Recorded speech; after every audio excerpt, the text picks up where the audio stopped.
Bienvenue à la première capsule sur la série statistique en quatrième secondaire, les distributions à deux caractères. Alors, c'est dans cette première capsule, on va voir les modes de représentation et définir ce qu'on appelle la corrélation en statistique.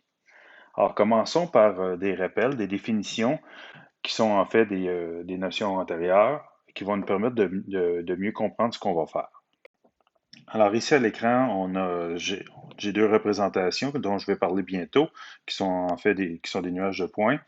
Et on a on a aussi un tableau qui regroupe plusieurs données concernant 20 cyclistes les mieux classés dans les compétitions nationales. Je vais me servir de cette situation pour l'ensemble des vidéos qui vont porter sur les distributions à deux caractères parce que dans le même tableau, la même situation, j'ai plusieurs distributions à deux caractères que je peux mettre en valeur.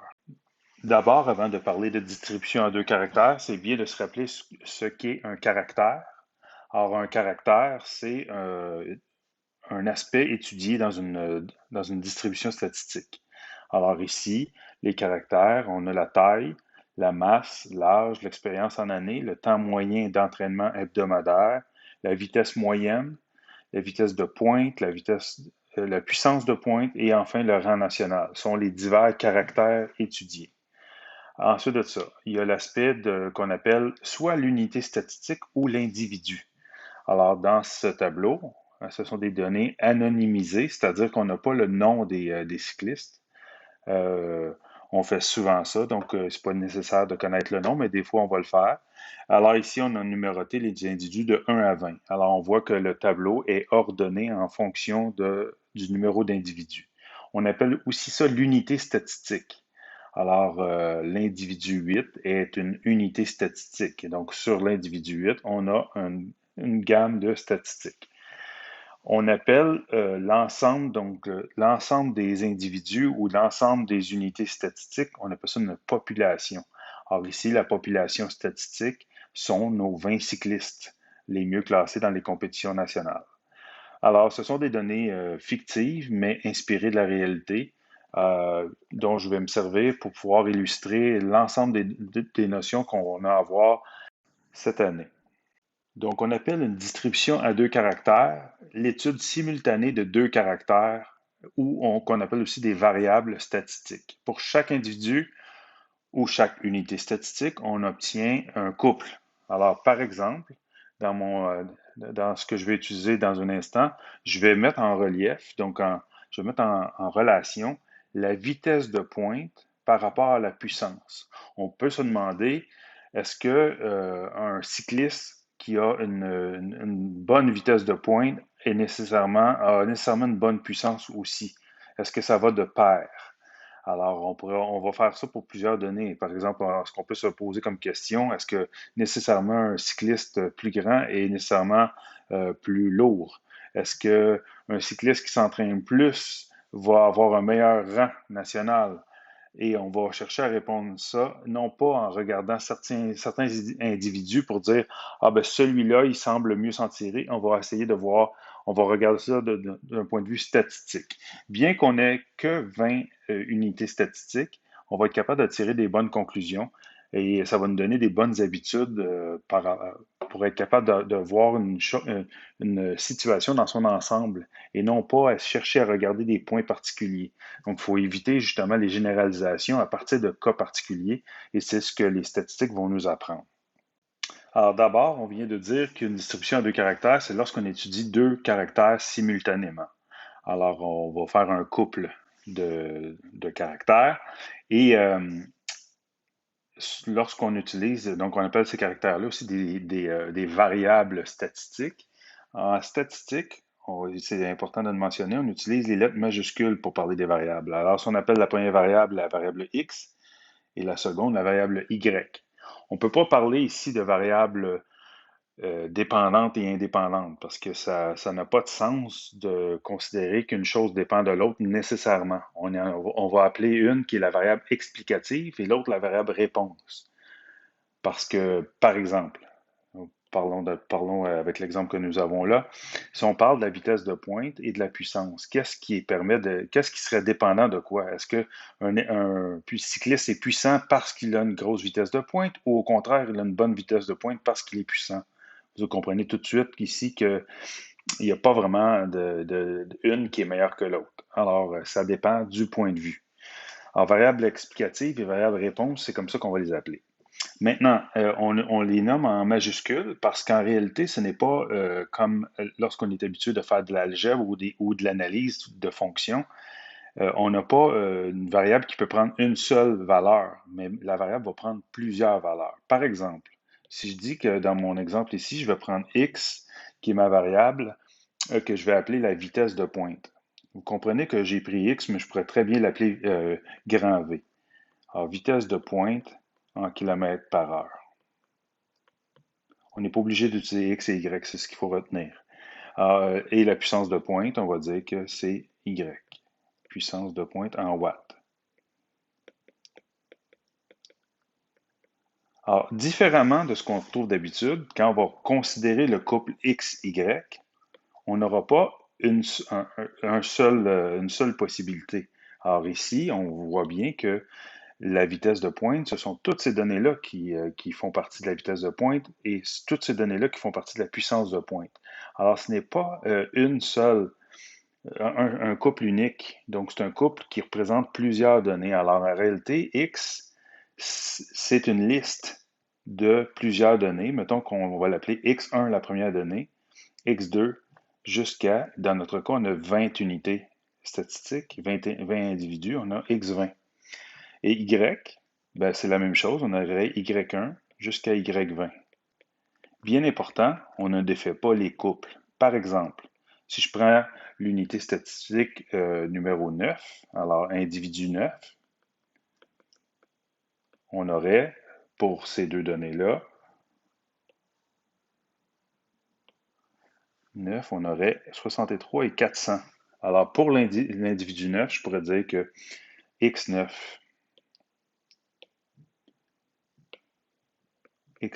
égale à 63 km à l'heure et Y9 représente 400 watts. Alors, l'important, c'est juste de comprendre qu'en réalité, on n'a pas un seul couple, mais on a autant de couples qu'on a d'individus statistiques, puis nous, on forme un couple de variables statistiques, donc qui comporte toutes ces valeurs-là en même temps.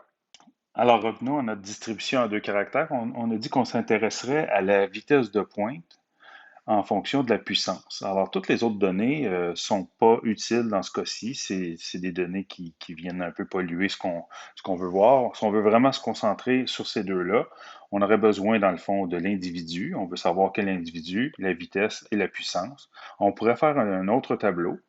Donc, j'ai un tableau tiré de celui-là où on n'aurait que ces trois colonnes-là. Ça serait plus simple pour continuer le travail. Alors, ce qu'on désire faire à partir de maintenant, c'est de représenter ça selon deux modes de représentation. Le premier mode qu'on va voir, c'est le nuage de points. Alors voilà, on se prépare à représenter graphiquement, mais avant, on va décider, donc en abscisse, on va aller placer notre vitesse de pointe. Je vous ai dit que ce n'est pas la variable indépendante, mais on va aller placer celle-là et celle-ci en ordonnée.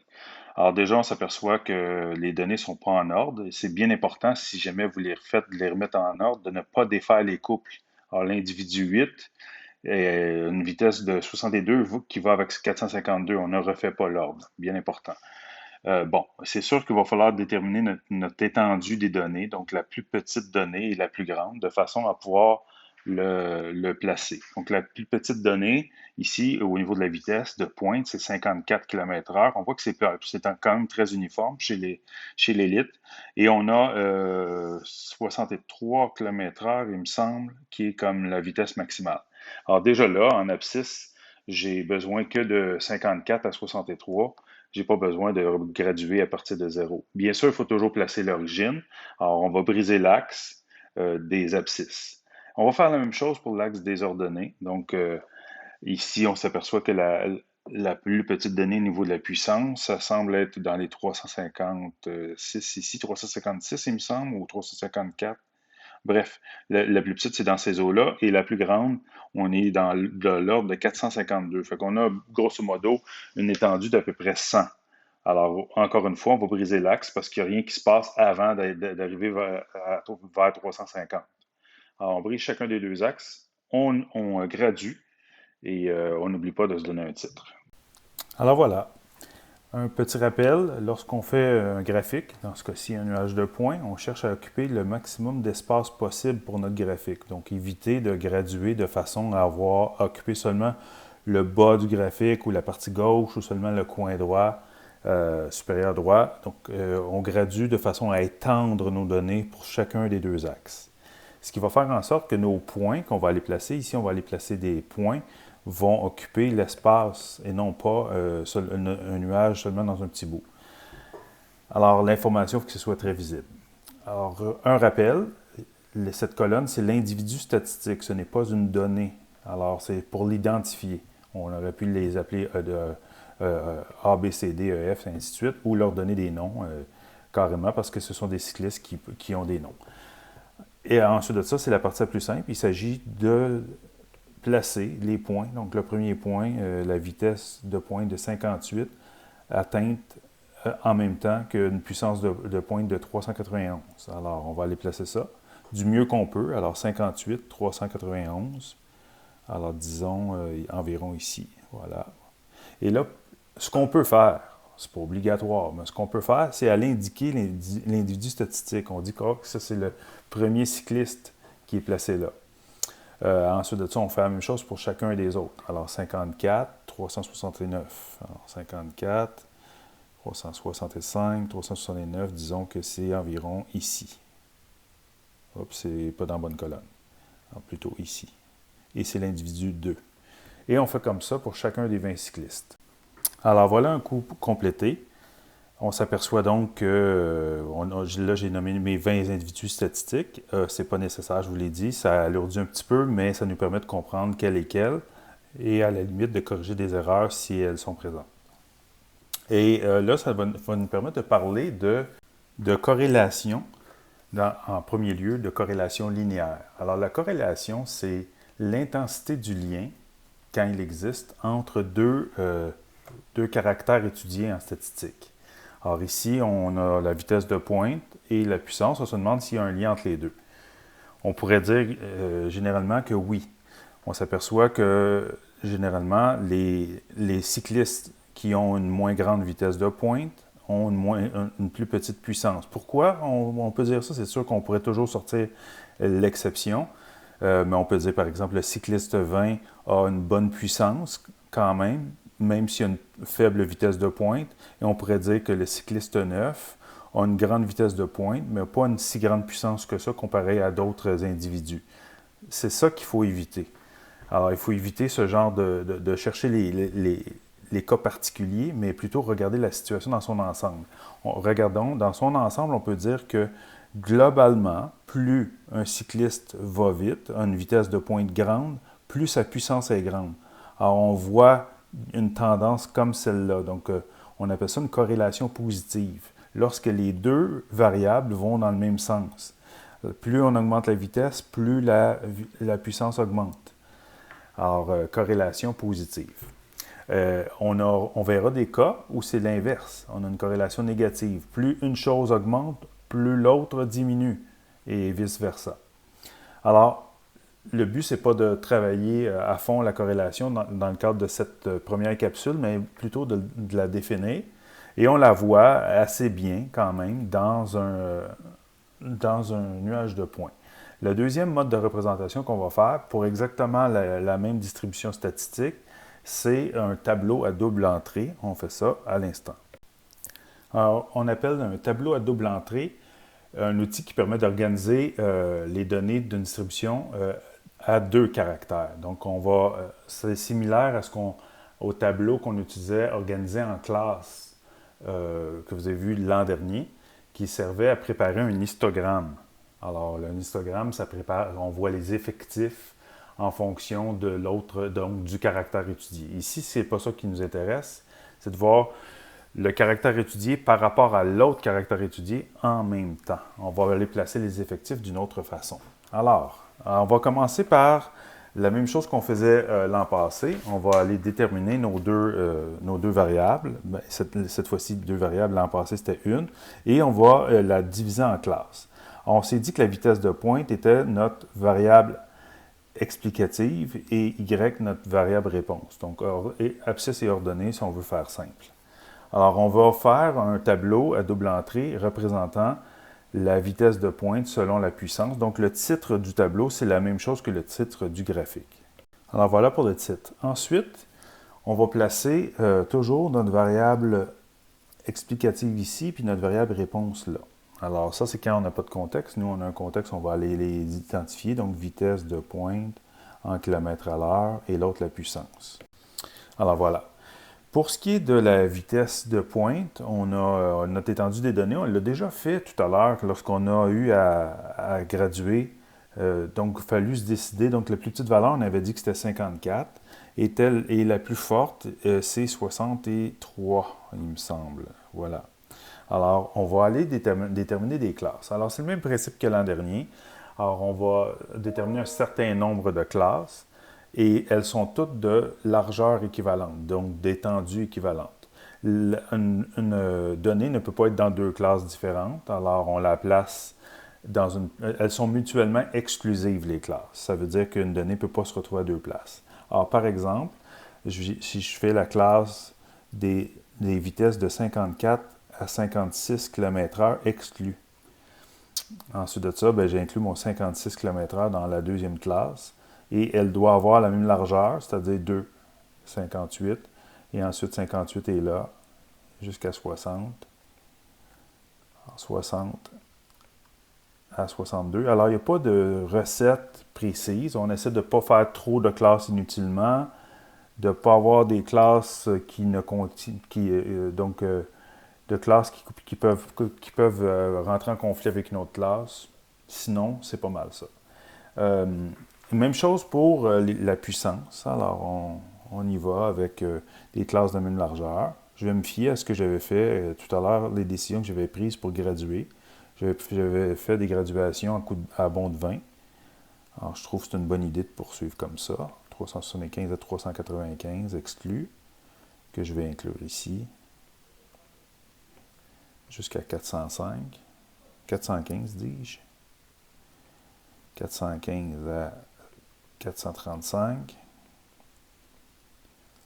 Et enfin, 435 à 455. Et cette fois-ci, je vais inclure la borne supérieure. D'accord. Et là, maintenant, comment on fonctionne? Bien, on fait la même chose que tout à l'heure. On va repérer donnée par donnée, donc couple par couple, où est-ce qu'on le placerait. Donc, voici le couple 58-391 va, donc 58, dans cette catégorie-là, 391 dans celle-ci. Alors, on le compte. Alors, c'est du dénombrement qu'on fait. Alors, on fait juste un trait vertical pour l'identifier. On en a un ici. Et on poursuit comme ça, le deuxième. On dit, bon, le couple 54-369, 54, il est ici, 369, il va là. Alors, lui, il y en a un là. Et à toutes les 5, on pourrait dire, on barre pour dire qu'on en a 5. Alors, j'accélère pour vous montrer comment je remplirai le tableau en y allant couple par couple de cette façon. Alors, voilà. C'est exactement la même distribution que tout à l'heure. Alors, tout à l'heure, on a remarqué que lorsque la vitesse de pointe augmentait, la puissance augmentait, on disait que c'était une corrélation positive. Ça, je retourne juste rapidement. On s'apercevait que globalement, le nuage de pointe était situé dans cet axe-là. Alors, ça augmentait les deux. Cette fois-ci, on a le même effet, mais comme le tableau est organisé autrement, on s'aperçoit qu'ici, ça augmente, et là, on a une augmentation, mais vers le bas. Alors, on voit la même chose, une concentration vers la diagonale du tableau, une concentration qui n'est pas parfaite. Là. Elle serait parfaite si elle était vraiment, vraiment placée dans la diagonale, mais on s'aperçoit qu'on n'a rien dans les coins. Alors, ça indique un lien quand même assez fort. Comme quoi, les cyclistes qui sont puissants sont des cyclistes aussi qui ont une bonne vitesse de pointe lorsqu'ils partent en échappée. Alors voilà, ça a été c'est comme ça que se conclut notre première capsule vidéo, donc les modes de représentation et la corrélation d'une distribution à deux caractères.